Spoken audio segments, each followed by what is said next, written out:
పనిచేస్తున్నాను.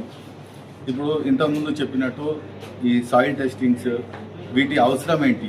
ఇప్పుడు మనకేంటంటే ఈల్డ్ అనేది అంటే ఒక ఎకరానికి ఎంత దిగుబడి రావాలి, దాన్ని ఎలా పెంచాలి, అదేవిధంగా ఇన్పుట్ కాస్ట్ తగ్గించడం అనేది, ఇన్పుట్లో మనకు అవ్వాల్సిన ఖర్చులు తగ్గించుకోవడం, అదేవిధంగా ఈల్డ్ ఎక్కువ తీసుకురావడం, ఇటువంటి ఎందువలన జరగట్లేదు, రైతుకు ఎందువల్ల అవగాహన రావట్లేదు, ఇవన్నిటిని బాగా పరిశోధించి ఎక్కడెక్కడ ప్రాబ్లమ్స్ అవుతున్నాయో ఇదంతా ఆల్ ఇండియా సర్వే చేసిన తర్వాత ఒక నిర్ణయానికి వచ్చి ఎక్కడెక్కడ ప్రాబ్లమ్స్ ఉన్నాయో దాన్ని ఐడెంటిఫై చేసి మేమేమనుకున్నామంటే ఫస్ట్ సాయిల్ టెస్టింగ్ నుండి స్టార్ట్ చేసేద్దామని.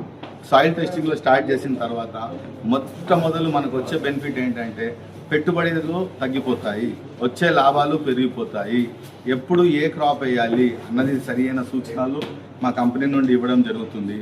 ఇది కాకుండా ఎండ్ టు ఎండ్ క్రాప్ సొల్యూషన్స్కి ఇవ్వడం జరుగుతుంది. ఏ దశలో ఏ కెమికల్ వాడాలి, ఎంత మోతాదులో వాడాలి. ఇప్పుడు మీకు తెలుసు చాలామంది పెస్టిసైడ్ యూసేజ్ అనేది చాలా ఎక్కువ మోతాదులో వాడుతున్నారు. దానివల్ల ఈ అవగాహన సదస్సుకు మేము హాజరు కావడం జరిగింది.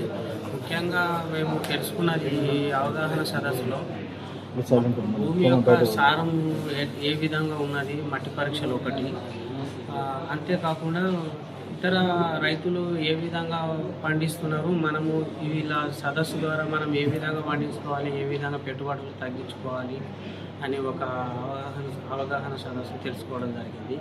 అంతేకాకుండా ఇప్పటి వరకు ఏ కంపెనీ వాళ్ళు కానీ మేము ఇలా వచ్చి మీకు ఇలా హెల్ప్ చేస్తాము అని చెప్పేసి అనలేదు. మన షణ్ముఖ కంపెనీ వాళ్ళు వచ్చి మీకు ఏ విధంగా మేము సహాయపడగలము, ప్రభుత్వ పథకాలు ఏవైతే ఉన్నాయి అవి మీరు చాలా చిన్న చిన్న అమౌంట్ తోటి మనకు లైఫ్ ఏ విధంగా సేవ్ అవుతుంది అనే ఒక అవగాహన సదస్సు చెప్పడం జరిగింది. అంతేకాకుండా ఫీల్డ్ దగ్గరకు వచ్చి మేము ప్రతి ఒక్కటి మొక్క నాటేషన్ నుంచి స్టార్ట్ చేసుకుంటే ప్రతి ఒక్కటి మేము మీకు హెల్ప్ చేయగలుగుతాం. ఆ ప్రాబ్లమ్స్ ఏమిటి అనేది మీరు మాకు షేర్ చేసుకోవాలి.